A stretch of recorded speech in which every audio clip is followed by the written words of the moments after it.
নমস্কার, দেখছেন বলো কি জানতে চাও। আমি সায়ন আপনাদের সঙ্গে। সংবাদ মাধ্যম দ্য ইন্ডিয়ান এক্সপ্রেস বলছে পশ্চিমবঙ্গ এবং রাজস্থান হচ্ছে মাইগ্রেন্টদের নতুন ডেস্টিনেশন। আর কলকাতার বুকে মাইগ্রেন্টসদের অধিকাংশই আসছে উড়িষ্যা, আসাম, বিহার এবং উত্তরপ্রদেশ থেকে। সেই জায়গায় আবার রাজ্যের অভ্যন্তরে থাকা প্রচুর মানুষ নিজেদের রিজার্ভেশনের দাবি করছে। এমনকি বলো কি জানতে চাওয়ের বিভিন্ন কমেন্টসে বারংবার উঠে এসছে যে কলকাতায় চাকরি রয়েছে কিন্তু বাঙালিরা পাচ্ছে কই। এইসবের মাঝে কলকাতার বুকে নিরন্তর তৈরি হয়ে চলেছে নতুন নতুন অফিস বিল্ডিং, ঝাঁ চকচকে অফিস বিল্ডিং আর একই সাথে গ্রেড এ কম্পাউন্ড। তাহলে কি আইটি সেক্টর রিলেটেড সংস্থাগুলির এবার পছন্দের জায়গা কলকাতা? চলুন আজকে এই নিয়ে কথা বলবো। অতীত, বর্তমান আর ভবিষ্যৎ অল্পের ওপর দিয়ে ছুঁয়ে যাব। নতুন লক্ষণীয় কি চোখে পড়ছে তা নিয়েও কথা বলবো। Welcome to our new playlist, let's talk about it.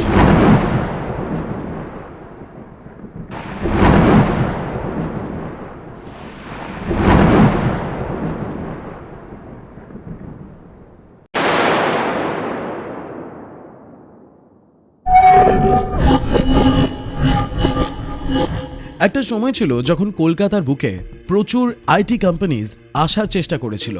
তার শুরুটা হয়েছিল কম্পিউটারের আগমন দিয়ে। অনেকের মতে, এমনকি সংবাদ মাধ্যম থেকে পাওয়া তথ্যও বলছে যে সেই সময়ে তৎকালীন মুখ্যমন্ত্রী কম্পিউটারকে না বলে দিয়েছিল। তার কারণ সেই সময়ে পশ্চিমবঙ্গের এমন পরিস্থিতি ছিল যাতে কম্পিউটার আসলে প্রচুর মানুষের চাকরি যেতে পারত। এর ফলে কিন্তু দুটো জিনিস হয়েছে। কলকাতা, যা বর্তমানে ভারতের প্রাইম সিটি অফ বিজনেস হতে পারত, তা আর হওয়া হলো না, এবং আইটি কোম্পানিজেরও কলকাতায় আগমনটা বন্ধ হয়ে গেল।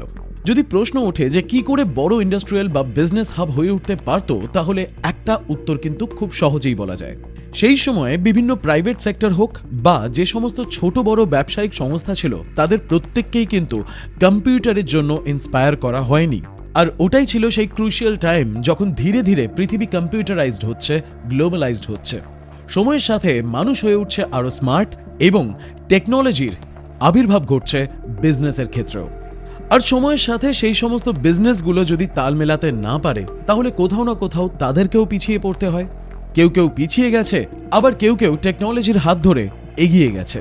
সরকারিভাবে যেহেতু টেকনোলজি বা কম্পিউটারকে প্রাধান্য দেওয়া হয়নি, তার জন্যও কিন্তু অন্যান্য প্রাইভেট সেক্টরও সেইভাবে সাহস দেখায়নি।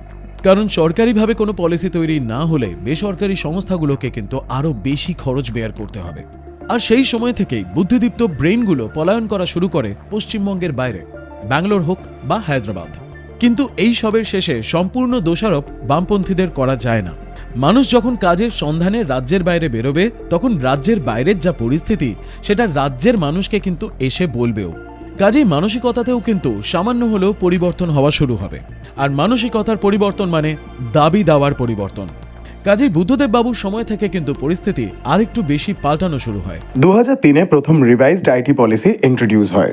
তার 9 বছর পর পশ্চিমবঙ্গে 2012 সালে আবার নতুন আইটি পলিসি আসে। ইলেকট্রনিক সিটি তৈরি করার পরিকল্পনা হয় সল্টলেক সেক্টর 5-কে। কিন্তু প্রপার পলিসি না থাকা দরুন সময়টা অনেকটা লেগে যায়। 2013-তে ফার্স্ট আইটি পলিসি ইন্ট্রোডিউস করার পরে পশ্চিমবঙ্গে আইটি সেক্টরগুলি বাসা বাঁধতে শুরু করে। 2013 থেকে 2024 পার করে আজকে আমরা 2025-এ। গত 10-11 বছরে পরিবর্তন কতটা হলো।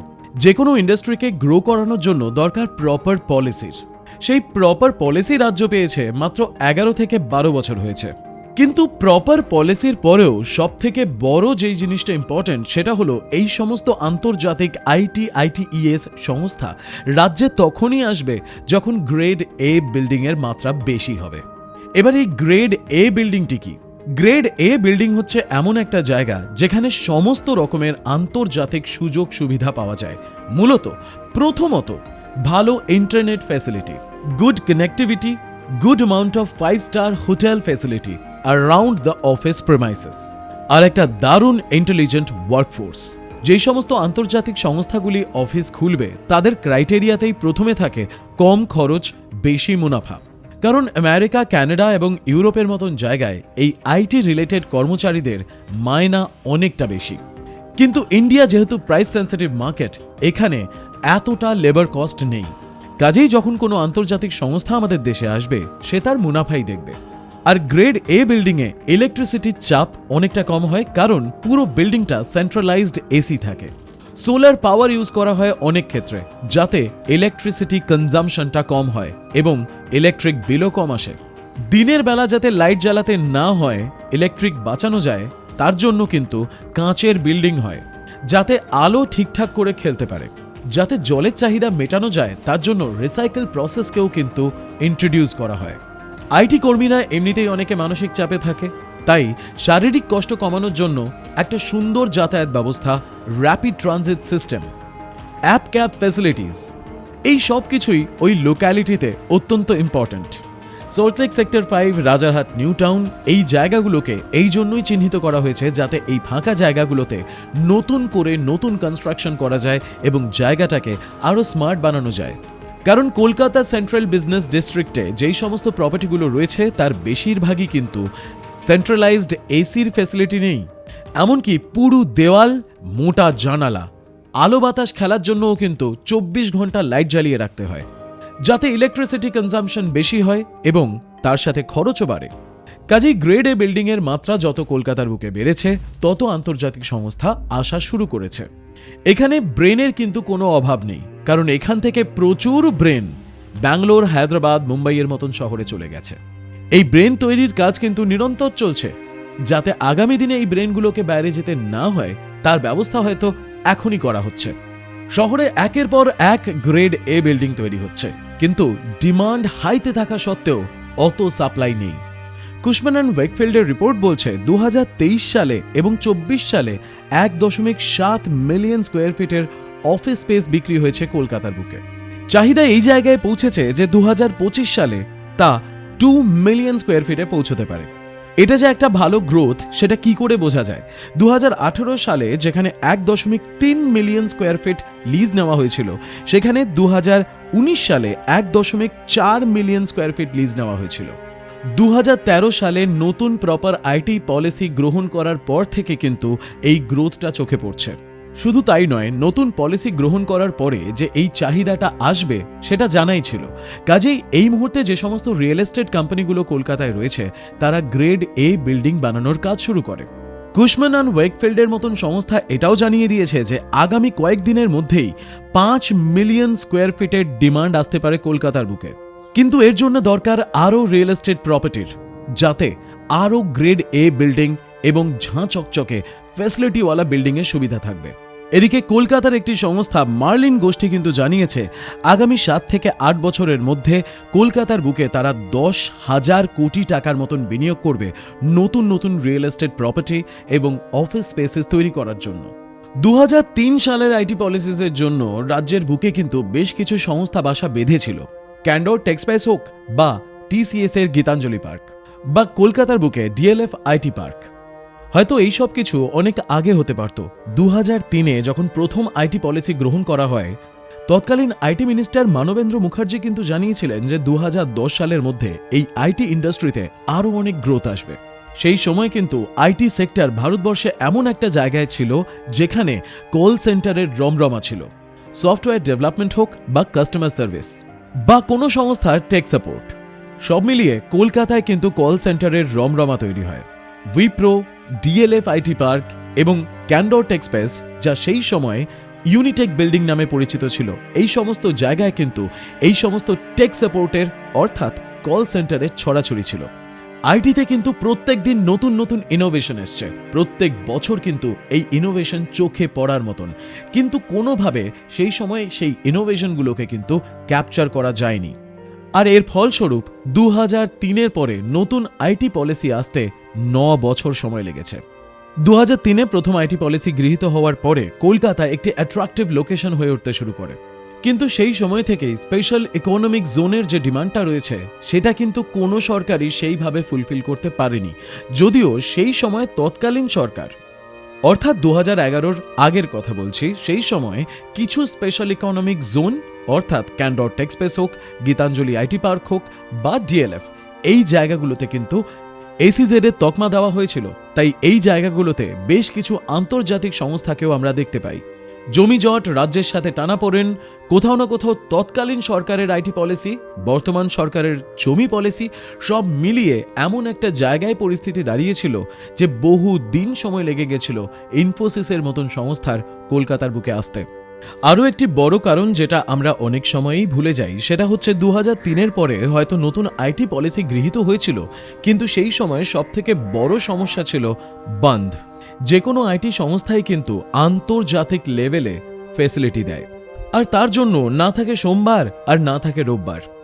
আর দুদিন বাদে বাদেই যদি ভারত বন্ধের মতন স্লোগান ওঠে, তাহলে সংস্থার কাজ করতে অসুবিধা হয়। কারণ যেই ওয়ার্কফোর্স তাদের অফিসে আসবে, সেই ওয়ার্কফোর্সকে কিন্তু একটা দীর্ঘ পথ অতিক্রম করে অফিস পর্যন্ত আসতে হবে। আর রাজ্যের সরকারই যখন সেই বন্ধের সাথে জড়িত, তাহলে এটা বলা বাহুল্য যে রাজ্যে পরিবহন ব্যবস্থাও কিন্তু একটু হলেও টালমাটাল পরিস্থিতিতে থাকবে। 2006 সালের 14 ডিসেম্বরের টাইমস অফ ইন্ডিয়ার একটি আর্টিকেল থেকে জানা যাচ্ছে, তৎকালীন IBM এর মতন সংস্থাকে কলকাতার বুকে ঝাঁপি বন্ধ করতে হয়েছিল। IBM এর একজন উচ্চপদস্থ কর্মচারী কিন্তু সেই সময় সংবাদ মাধ্যমকে দেওয়া সাক্ষাৎকারে একটা দারুণ লাইন বলেছিলেন। আজকের ভিডিওর কমেন্টেও কিন্তু এইরকম অনেক বক্তব্য থাকবে। এটা 2025 সাল আর ওটা ছিল 2006 সাল। বেসিক ক্যারেক্টারটা যে সেম রয়েছে সেটা আপনাদেরকে বোঝানোর জন্যই এই উদাহরণটা তুলে ধরছি। সংস্থার একজন উচ্চপদস্থ কর্মচারী সংবাদ মাধ্যমকে দেওয়া সাক্ষাৎকারে জানাচ্ছেন, The IBM's intention of shutting down tomorrow is the last straw. The state's image is already tarnished beyond repair. উনি আরও বলেন, The multinational is perhaps the world's only information technology company with a continuous history dating back to the 19th century.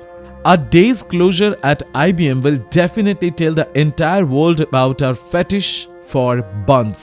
কারণ একটা কর্মনাশা দিন কিন্তু অনেকের খাদ্য কেড়ে নেয়, অনেকের কর্মসংস্থান কেড়ে নেয়, আর পশ্চিমবঙ্গের ইতিহাসেও কিন্তু সেটাই হয়েছে।